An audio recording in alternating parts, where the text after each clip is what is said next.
Indonesia adalah negara penuh misteri, dari hutan hujan tropisnya yang rimbun hingga cerita rakyatnya yang menyeramkan. Indonesia memiliki budaya kaya yang dipenuhi makhluk-makhluk menakutkan dan kisah-kisah yang bikin merinding.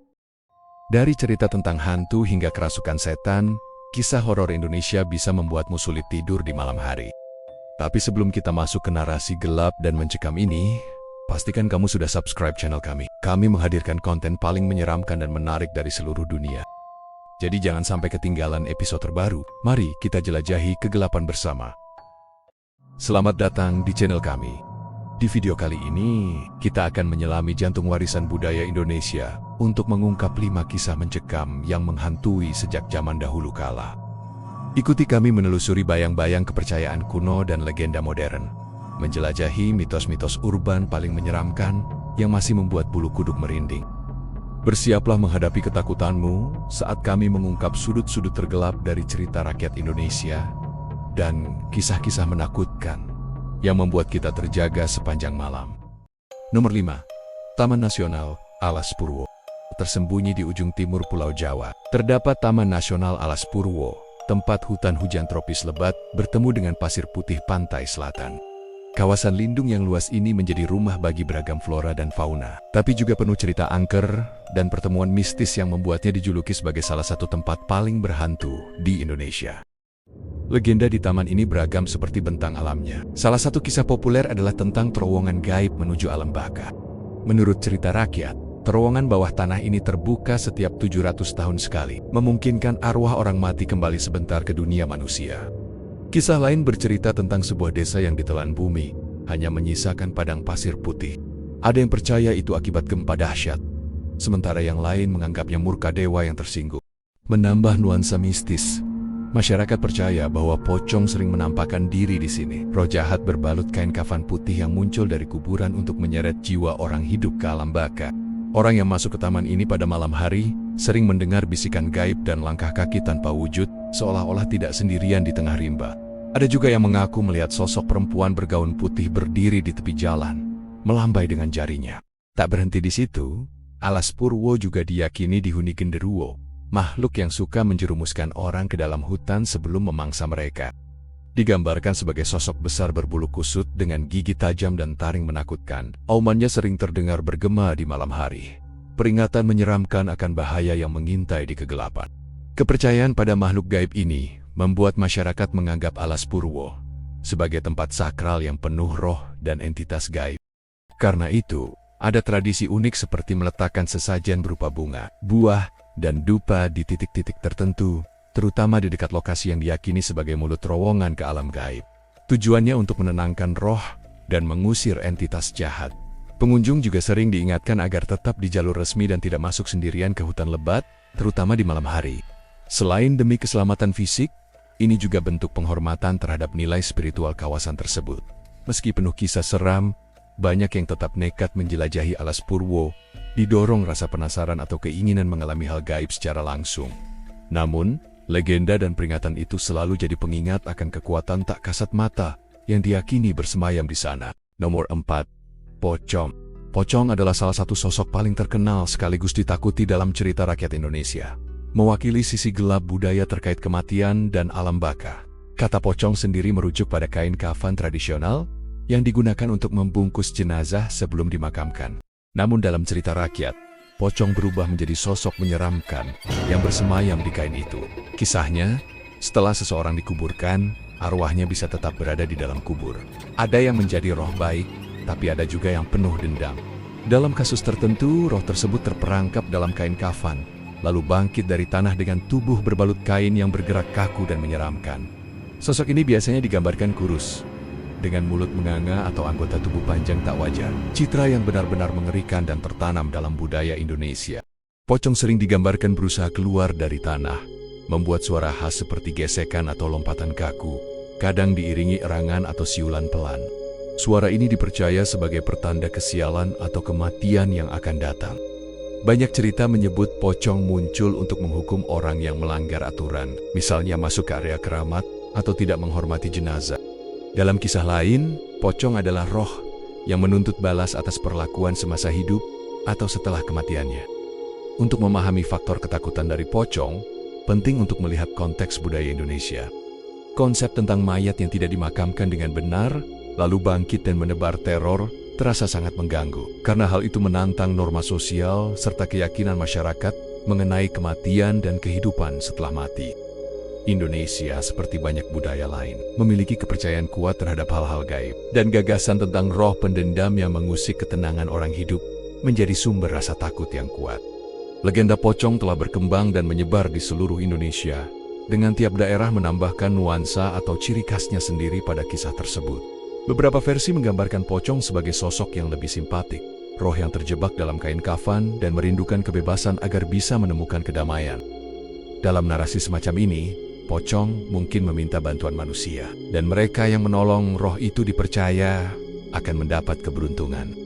Namun, kisah-kisah baik seperti itu jauh lebih jarang, dan dalam sebagian besar cerita, pocong tetap menjadi sosok menakutkan dan jahat yang harus diwaspadai.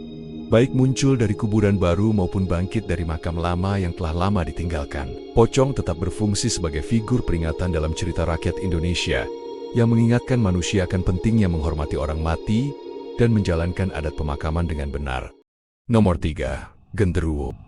Genderuwo menempati posisi penting dalam cerita rakyat Indonesia, khususnya di kisah-kisah yang berlatar hutan lebat Jawa dan Sumatera.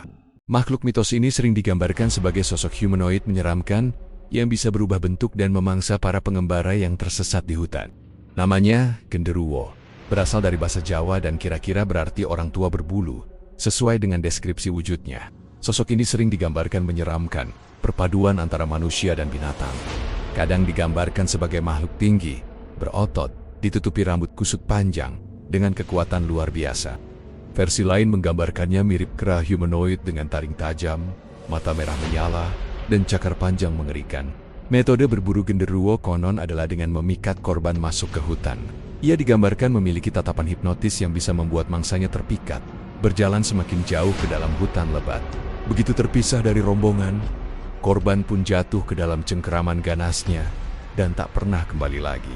Legenda-legenda ini memiliki banyak fungsi dalam tradisi lisan Indonesia. Di satu sisi, ia menjadi dongeng peringatan, melarang orang masuk hutan sendirian atau jauh dari jalan utama. Hutan Indonesia yang lebat memang indah, namun juga berbahaya, penuh hewan liar dan medan berbahaya. Cerita ini mengingatkan orang pada ancaman nyata yang bisa mengintai. Di sisi lain, genderuwo mewakili rasa takut terhadap yang tak diketahui, serta penghormatan pada alam yang melekat dalam banyak komunitas Indonesia. Kemampuannya berubah wujud dan pengetahuannya tentang hutan menegaskan kekuatan yang menakutkan sekaligus mengagumkan. Dengan menanamkan rasa takut, legenda ini mendorong orang agar lebih berhati-hati di alam liar dan tetap menghormati alam.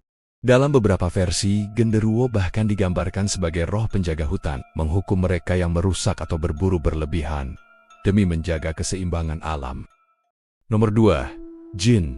Dalam lanskap budaya dan religius Indonesia yang kompleks, konsep jin menempati posisi penting, terutama dalam ranah kepercayaan lokal dan cerita rakyat. Meski Indonesia mayoritas Muslim, banyak kepercayaan asli dan praktik animisme tetap hidup, khususnya di pedesaan. Kepercayaan ini sering mencakup penghormatan pada roh dan makhluk gaib yang dikenal sebagai jin. Kata jin berasal dari bahasa Arab, merujuk pada makhluk unsur yang terbuat dari api, udara, air, atau tanah yang diyakini menghuni fenomena alam seperti pohon, gunung, dan perairan.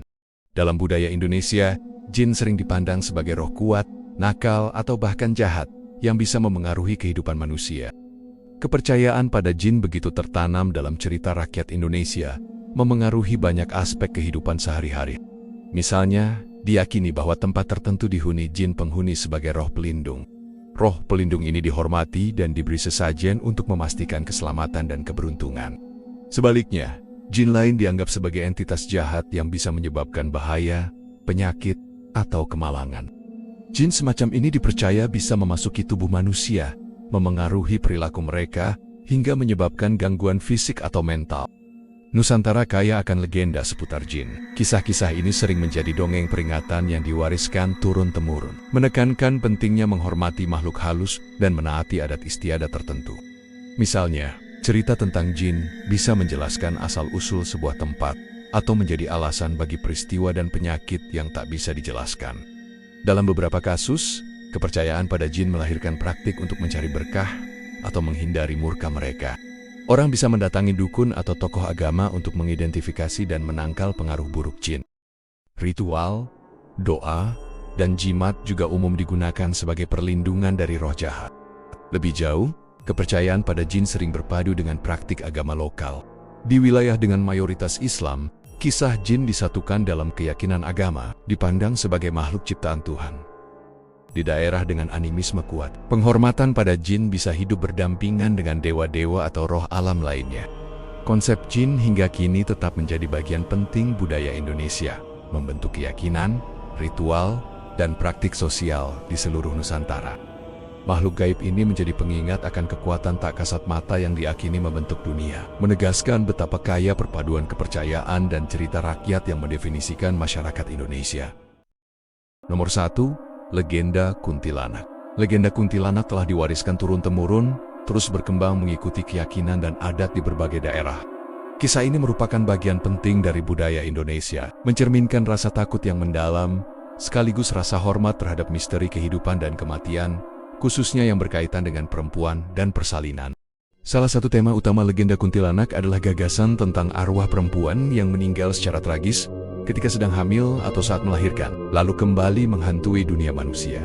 Ide ini menggugah rasa takut universal terhadap kematian yang penuh penderitaan, sekaligus rasa iba pada roh yang tidak pernah mendapat ketenangan. Dengan penampilan menyeramkan, rambut panjang kusut, wajah pucat, dan sering digambarkan mengenakan gaun putih berlumuran darah, kuntilanak menjadi simbol ketidakadilan, kesedihan, sekaligus ancaman yang menakutkan. Kisah ini sering menjadi dongeng peringatan, menekankan pentingnya menghormati perempuan, khususnya ibu hamil dan mereka yang meninggal dengan cara tragis. Dalam budaya Indonesia yang sangat menjunjung tinggi nilai keluarga dan kehidupan, kuntilanak hadir sebagai pengingat bahwa penderitaan yang dialami seseorang di dunia bisa berlanjut menjadi dendam yang menghantui kehidupan setelah kematian. Kuntilanak sering digambarkan sebagai roh pendendam, berkeliaran di malam hari untuk memburu orang-orang yang telah menyakitinya semasa hidup, atau sekadar menebar teror pada siapapun yang ditemuinya. Dalam banyak cerita, ia mengincar laki-laki, menggoda dengan suara tawa merdu atau aroma bunga Kamboja, sebelum memperlihatkan wajah aslinya yang mengerikan.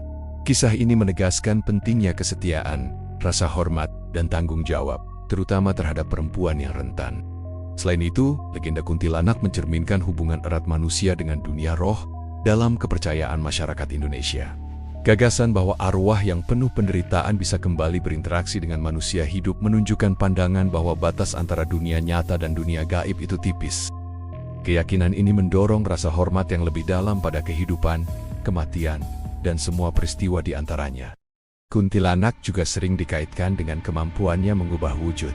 Kadang ia muncul sebagai perempuan cantik untuk menarik korban, lalu tiba-tiba berubah menjadi makhluk menyeramkan dengan taring panjang dan kuku tajam. Unsur ini menghadirkan rasa ketidakpastian dan ancaman, karena kuntilanak bisa muncul di berbagai bentuk dan tempat, di pohon-pohon besar, di kuburan, atau bahkan di rumah-rumah yang sepi. Akhirnya, popularitas legenda kuntilanak yang terus bertahan hingga hari ini menunjukkan betapa kuatnya tradisi bercerita dalam masyarakat Indonesia. Kisah-kisah ini tidak hanya berfungsi sebagai cerita horor, tetapi juga sebagai sarana untuk menanamkan nilai, keyakinan, dan pelajaran lintas generasi.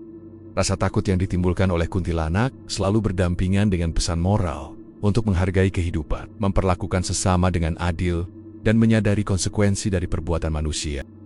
Setiap legenda kuntilanak berkontribusi pada percakapan budaya yang lebih luas tentang kehidupan, penderitaan, penghormatan, dan hubungan antara manusia dengan dunia gaib. Kisah ini mengingatkan bahwa di balik ketakutan yang kita rasakan, ada pelajaran yang menuntun kita untuk lebih bijak dalam memahami kehidupan dan kematian. Dan itulah tadi, perjalanan menelusuri sudut tergelap cerita rakyat Indonesia, di mana kisah kuno tentang hantu, iblis, dan makhluk mitos terus memikat sekaligus menakutkan kita. Jika kamu menikmati penelusuran menyeramkan ini, jangan lupa tekan tombol like dan bagikan pendapatmu di kolom komentar. Kisah horor mana yang paling membuatmu merinding? Dan adakah legenda seram lain dari Indonesia yang sebaiknya kami bahas? Dukunganmu membuat kami terus bersemangat.